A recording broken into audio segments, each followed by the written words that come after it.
이어지는 비디오에서 우리는 여호와의 창조물을 살펴보는 것이 흥미진진한 일임을 알게 될 것입니다. 우리 주위 물질계의 거대함과 복잡함도 경탄스럽겠지만 경이로운 물질적 우주 이상을 보십시오. 그래서 위대한 창조주의 특성과 성품을 보게 된다면 그분과 더 가까워질 것입니다. 이것은 어려운 일입니까? 꼭 그렇지는 않습니다. 하지만 여호와의 놀라운 창조 작품들에 대해 숙고하려고 노력할 필요가 있습니다. 이제 우리의 사랑 많은 하늘아버지의 경이로운 창조물들을 관찰하면서 그분과 더 가까워지도록 따뜻하게 권하는 바입니다.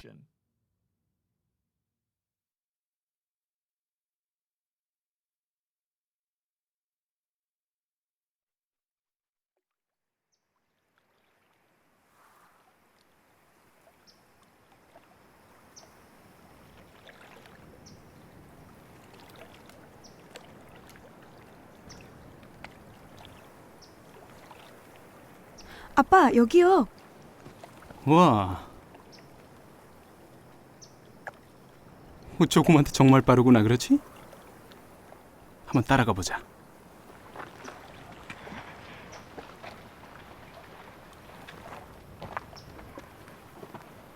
밖에 나오니까 멋진 볼거리가 참 많구나. 그런데 우리 눈으로 모든 걸 다 볼 수 있는 건 아니란다. 무슨 말씀이세요? 우리 가족연구 시간 기억나니?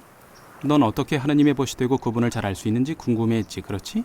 예, 아빤 성서를 연구하면 된다고 하셨죠? 그렇지, 성서 연구야말로 가장 좋은 방법이니까. 그런데 다른 방법도 있단다. 예를 들어 다윗 왕을 생각해 보자꾸나. 그는 밤하늘에서 무엇을 보았을까? 별이요? 맞다. 그런데 그뿐만이 아니었지. 그는 여호와도 보았단다. 어떻게 별에서 여호와를 봐요? 사람은 여호와를 볼 수 없잖아요. 다윗은 창조물을 통해 여호와의 성품을, 그분이 어떤 분이신지를 볼 수 있었단다.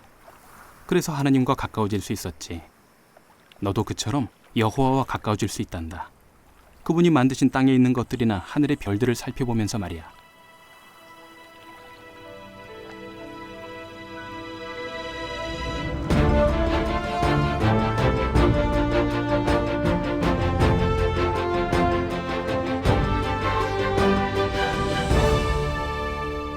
많은 사람은 창조물을 감상하는 것을 좋아합니다.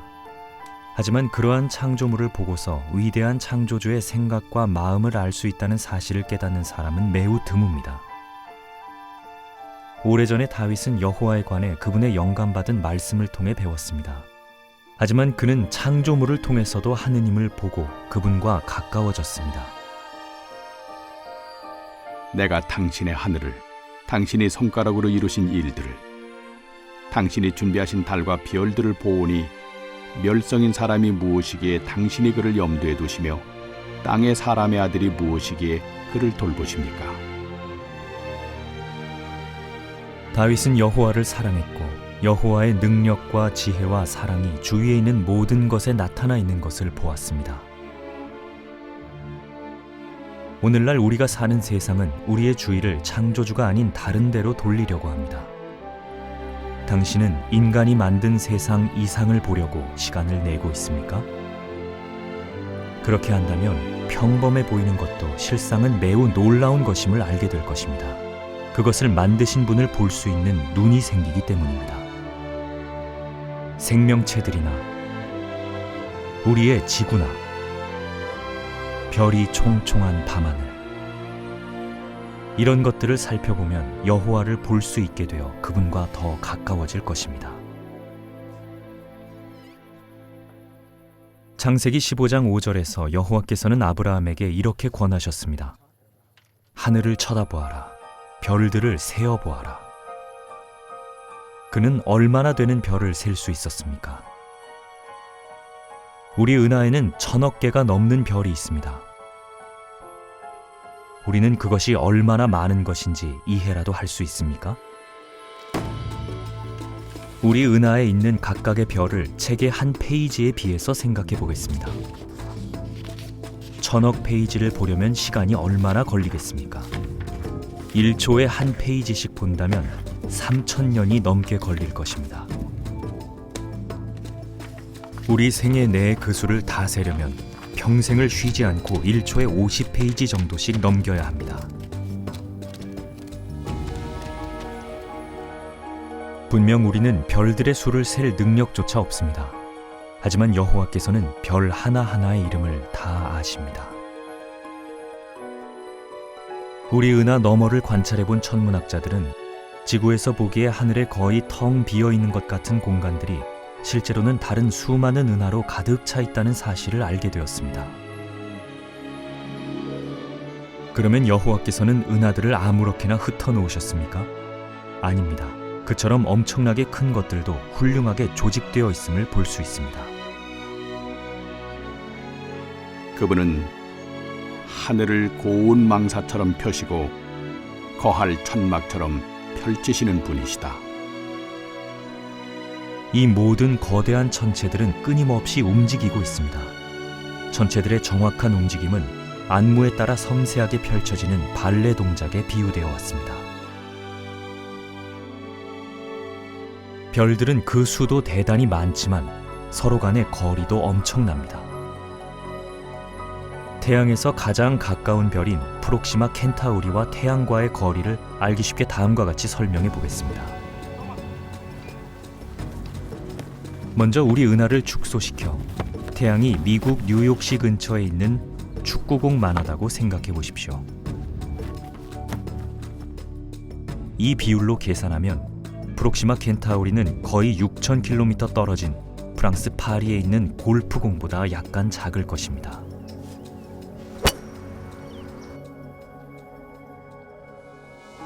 사실 태양은 가장 가까운 별과의 거리가 무려 40조 킬로미터가량이나 됩니다. 우리는 별들만 보아도 여호와에 대한 외경심에 휩싸이지 않을 수 없습니다. 하지만 욥기에서 말하듯 우리가 보는 것은 그분 길의 언저리에 지나지 않습니다. 예언자 이사야는 별들을 보면서 여호와의 특성들을 지각하였습니다. 너희는 눈을 높이 들고 보아라. 누가 이것들을 창조하였느냐? 그분은 그 군대를 수대로 끌어내시고 그 모든 것을 이름으로 부르시는 분이다. 그분은 활력이 풍부하시며 또한 능력이 강하시어 그중 하나도 빠지지 않는다. 그러면 우주를 창조하는 데는 얼마나 강력한 힘이 필요했습니까? 심지어 물질의 원자 안에도 놀라우리만큼 큰 힘이 내재되어 있습니다. 하지만 사람은 종종 그 힘을 파괴적으로 사용해 왔습니다. 반면에 여호와께서는 진흙을 다루는 도공처럼 자신의 활력을 능숙하게 사용하여 우주에 있는 모든 물질을 만드셨습니다. 하늘은 하느님의 영광을 선포하고 창공은 그 손으로 하신 이 일을 알리네. 오늘날 우리는 우주의 먼 곳까지 관찰하면서 외경심을 자아내는 엄청난 크기의 창조물들을 보게 되었습니다. 오 여호와여, 위대함과 존귀함이 당신의 것입니다. 하늘에 있는 모든 것이 당신의 것입니다. 당신의 손에는 능력과 위력이 있습니다.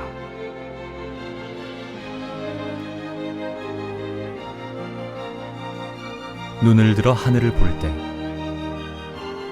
우리는 여호와의 비길 데 없는 능력의 증거를 보고 있는 것입니다.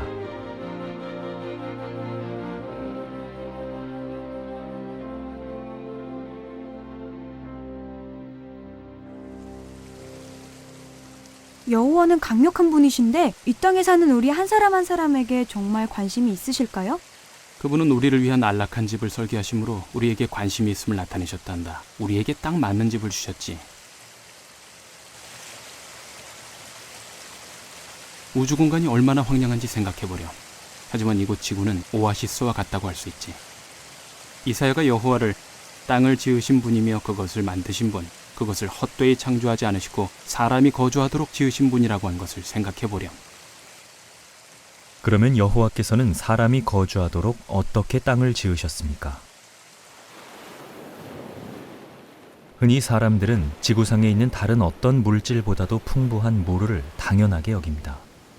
하지만 물이 없으면 생명은 존재하지 못합니다. 물을 더 자세히 관찰해 보면 그것을 설계하신 분에 관해 무엇을 배우게 됩니까? 한 잔의 물에는 헤아릴 수 없이 많은 물 분자가 들어 있습니다.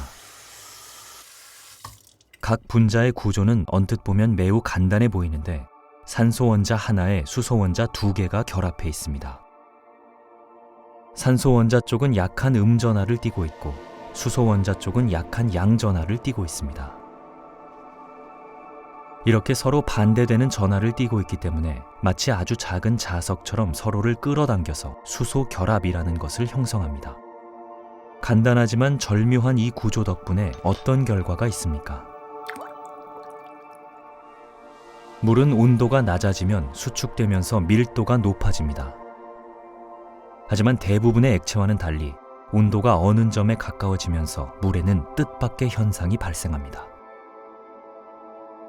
물의 부피가 커지기 시작하는 것입니다. 물이 얼음이 될 때는 물 분자들이 수소 결합으로 인해 서로 단단히 맞물리면서 가운데가 빈 격자 모양의 결정이 이루어집니다. 이러한 독특한 설계 덕분에 얼음은 물보다 밀도가 낮아서 물 위에 뜨게 됩니다. 물의 이러한 특성은 호수나 강, 심지어 바다에 있는 많은 물이 결국 단단한 얼음으로 변하지 않도록 막아줍니다. 여호와께서는 천연 단열재 역할을 하는 얼음을 창조하심으로 얼음 밑에 물속에 사는 생물들을 보존해 주시는 것입니다. 분명 여호와께서 경이롭게 설계하신 바다와 물샘들에는 그분의 지혜가 잘 나타나 있습니다.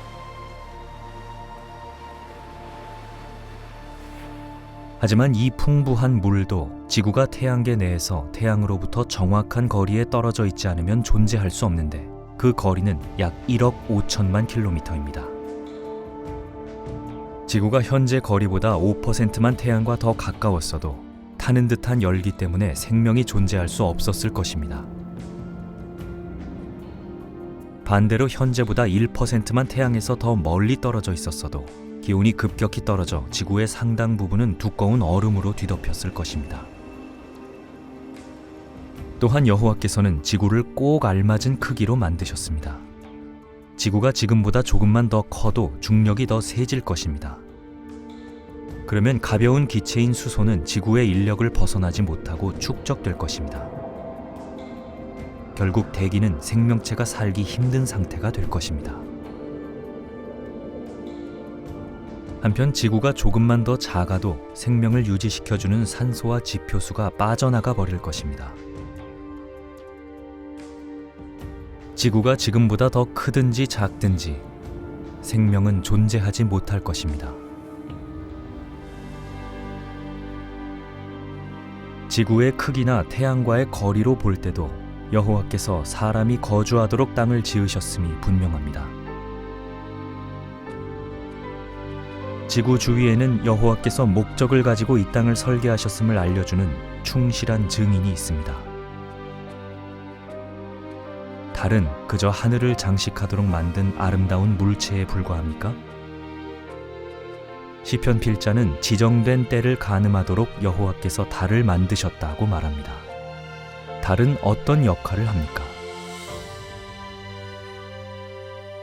달은 지름이 지구의 4분의 1에 불과하지만 지구에 강력한 인력을 미쳐서 지구의 자전축의 기울기를 일정하게 유지시켜 줍니다. 달이 없으면 지구 자전축의 기울기는 오랜 기간에 걸쳐 거의 0도에서 85도 사이를 오가게 될 것입니다. 그러면 지구의 기후에는 엄청난 영향이 있게 됩니다. 지구 한쪽에서는 기온이 너무 올라가고 다른 쪽에서는 너무 내려가게 됩니다. 기후와 계절을 변함없게 유지해주는 달은 아름다울 뿐 아니라 생명체가 사는데 반드시 필요한 것입니다. 성서에서 달을 하늘에 있는 충실한 증인이라고 한 것은 참으로 적절합니다. 그러므로 상쾌한 물소리를 들을 때이든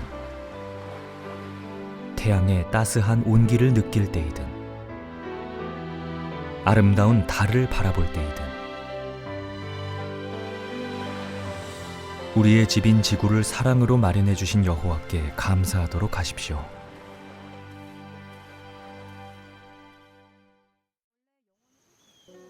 그래, 우리는 신체적으로나 정신적으로 하지만 우리가 개인적으로 여호와께 더욱더 이끌리게 되는 것은 생명 그 자체와 그 생명을 즐기도록 그분이 우리를 설계하신 방식 때문입니다. 마이클, 즐겁게 어울리는 저 사람들을 보렴. 우린 로봇이 아니지. 여호와께서는 우리가 사랑하고 행복한 인간관계를 맺을 수 있게 하셨단다. 우린 웃고 즐길 수 있지. 아름다운 음악도 감상할 수 있어. 다채로운 색깔들을 볼 수도 있고 끝이 없을 정도로 다양한 종류의 냄새를 맡고 맛을 볼 수도 있지. 이런 것들이 사는데 꼭 필요한 건 아니지만 우리에게 기쁨을 더해준단다.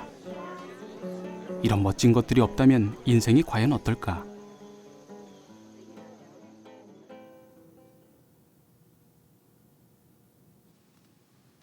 음악이 없다면 어떻겠니? 사람에게 아무런 감정이 없다면 또 어떨까? 음식이 영양가가 있긴 하지만 색깔, 감촉, 맛, 냄새가 다 똑같다면 어떻겠니?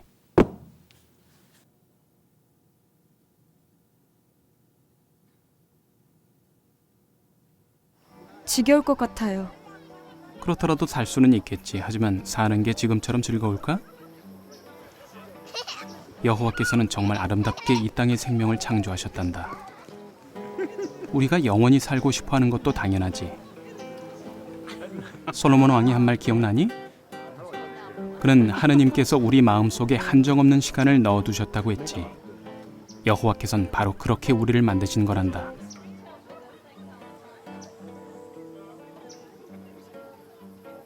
창조물을 관찰하면 할수록 생명은 우리가 즐기도록 하느님께서 주신 선물임을 더 깊이 인식하게 됩니다.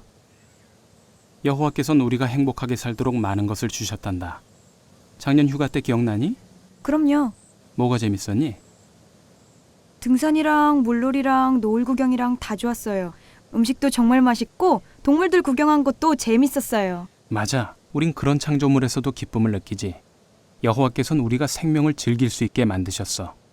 이 땅의 온갖 다양한 생물들은 그분이 창의적인 분이심을 알려준단다. 실제로 동물 세계에서는 놀라울 정도의 다양성을 보게 됩니다.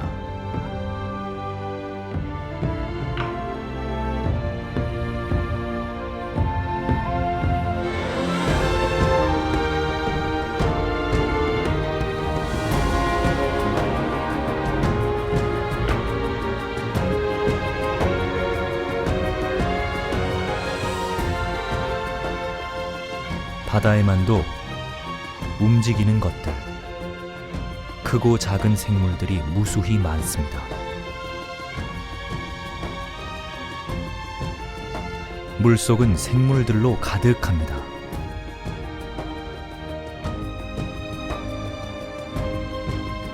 참으로 여호와께서 하신 온갖 다양한 일은 놀랍습니다.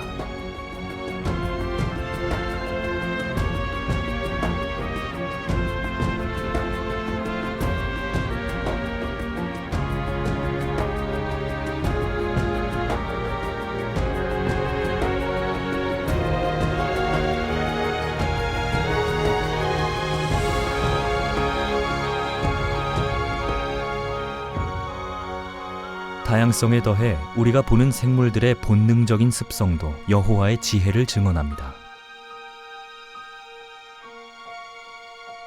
새들은 수천 킬로미터를 이동하면서 어떻게 길을 찾습니까? V자 대형으로 날면 에너지 소모를 줄일 수 있다는 것을 어떻게 알고 있습니까? 비버는 댐을 만드는 방법과 거기에 사용할 재료를 어떻게 압니까? 거미는 기하학적 형태의 거미줄을 만드는 방법을 누구에게 배운 것입니까?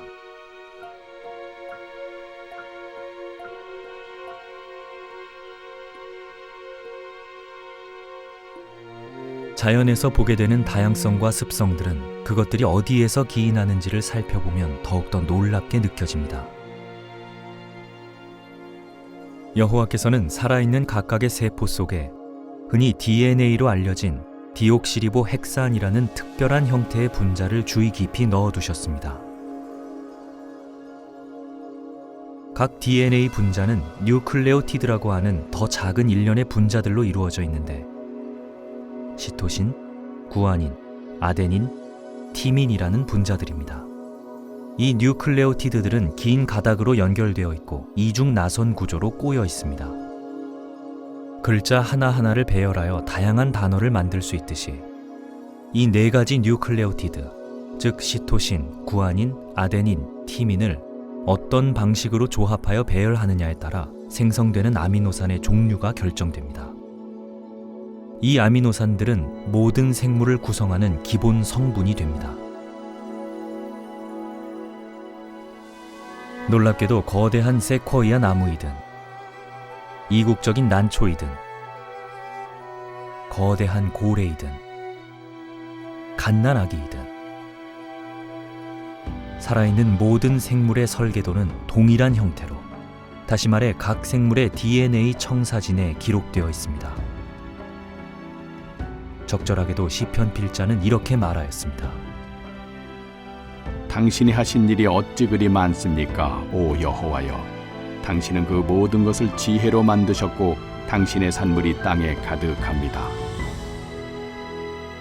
하지만 여호와의 지혜와 사랑을 가장 분명하게 보여주는 창조물은 바로 인간입니다. 사람의 생명은 시작될 때부터 땅에 있는 다른 어떤 창조물보다 훨씬 더 뛰어난 잠재력을 지니고 있습니다. 당신은 나를 어머니 배 속에 가려두셨습니다.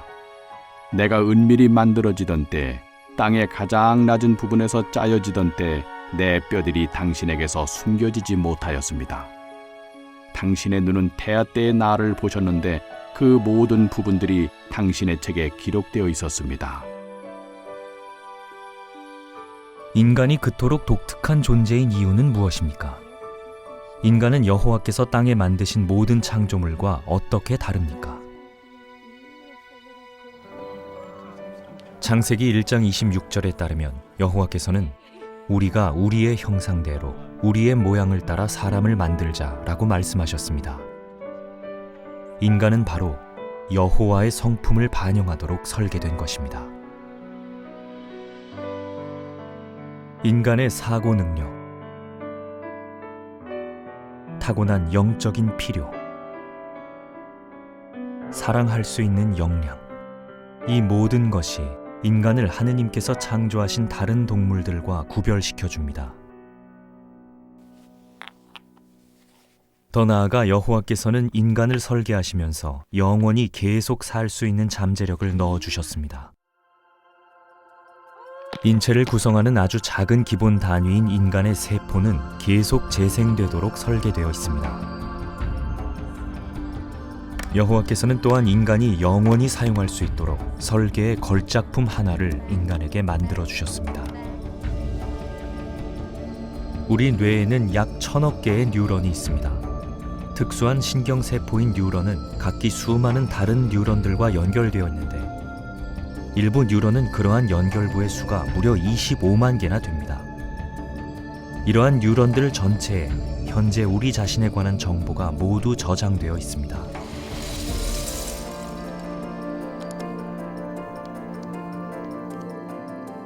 놀랍게도 인간의 창의력과 배울 수 있는 잠재력에는 끝이 없습니다.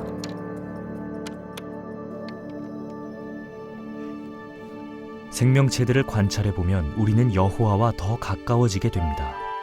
그분은 우리가 영원히 배우도록 설계하셨고 또 생명을 영원히 즐기도록 설계하셨습니다. 따라서 우리는 앞으로 누리게 될 영원한 생명도 고대하게 됩니다. 사랑에서 우러나와 여호와께서는 우리가 지금은 그저 상상밖에 할 수 없는 삶을 약속하십니다.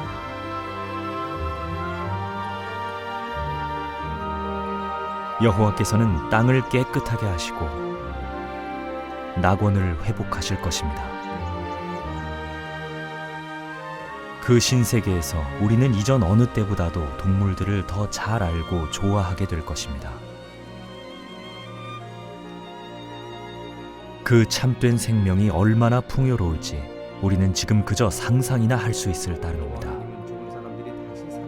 우리는 완전성을 향해 나아가면서 생명과 아름다운 집인 우리의 지구와 여호와에 관해 계속 배우게 될 것입니다.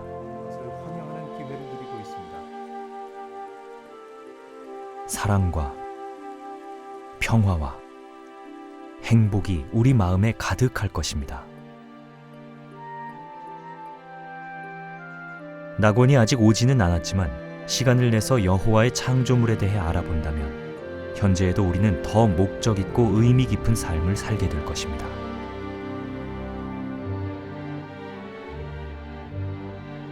많은 사람은 인생의 목적과 의미를 찾으려고 헛되이 직업과 돈과 오락을 추구해 왔습니다.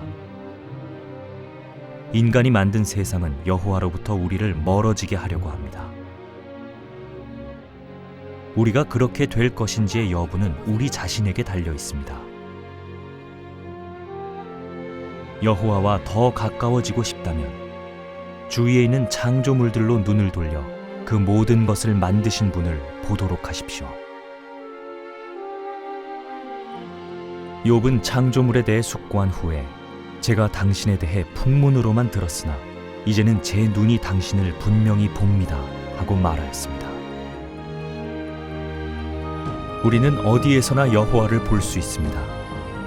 위로는 장엄한 하늘에서도, 그분이 우리를 위해 만드신 소중한 집인 이 땅에서도, 그리고 그분이 생명체를 설계하신 방법에서도 우리는 그분을 볼 수 있습니다. 아름다운 이 땅에 있는 모든 생명체는 아무리 작은 것이라 하더라도 우리의 사랑 많은 창조주의 탁월한 솜씨와 독창성과 지혜를 반영합니다.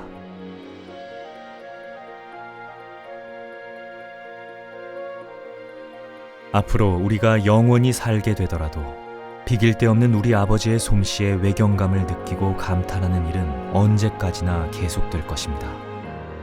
여호와는 참으로 창조물을 만드신 위대한 미술가이십니다.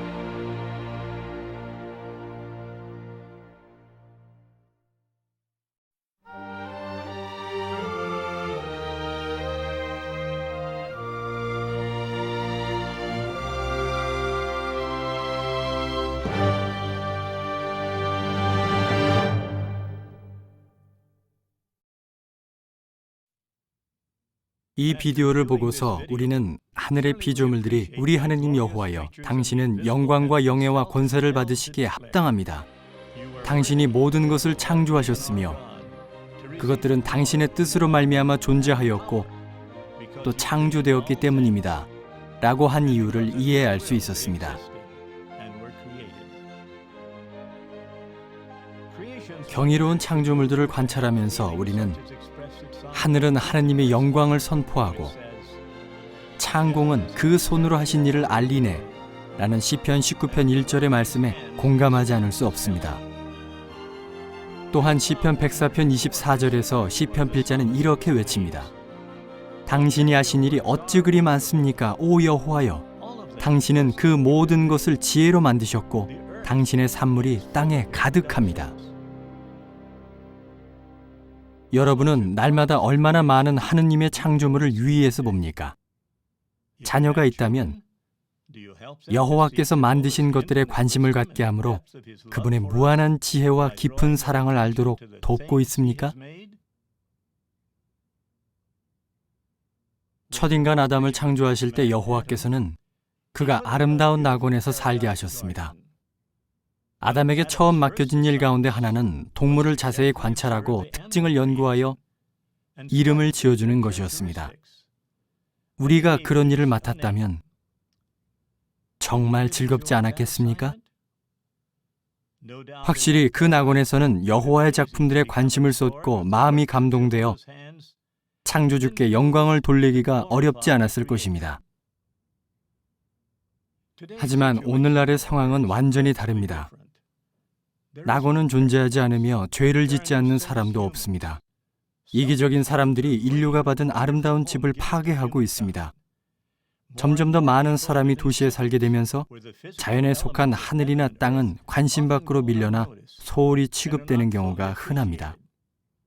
수많은 사람들이 텔레비전이나 영화나 비디오 게임에 등장하는 영상과 환상에 정신이 팔려 있습니다.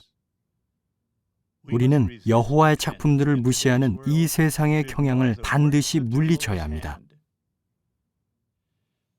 당시의 가난한 사람들을 위로하시면서 예수께서는 그들에게 하늘의 새들을 주의 깊이 관찰하고 들의 백합들로부터 교훈을 얻으라고 말씀하셨습니다.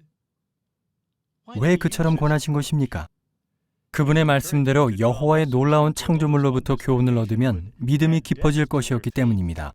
또한 창조주에 대한 확신이 생기고 그분의 지혜와 구원 능력과 사랑에 대한 인식이 자랄 것이었습니다. 그러한 경건한 특성들을 발전시키려면 우리는 날마다 성서를 읽고 그리스도인 집회에 정기적으로 참석해야 합니다.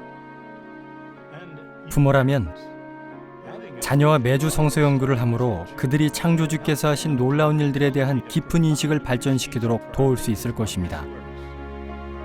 이 세상의 일들에 지나치게 정신을 빼앗기는 것은 지혜롭지 않습니다.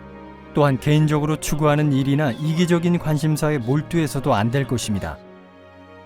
시간을 내서 하느님의 놀라운 창조물들을 주의 깊이 관찰하려고 노력하십시오. 그러면 모든 것을 제때에 아름답게 만드신 여호와와 참으로 더욱더 가까워지게 될 것입니다.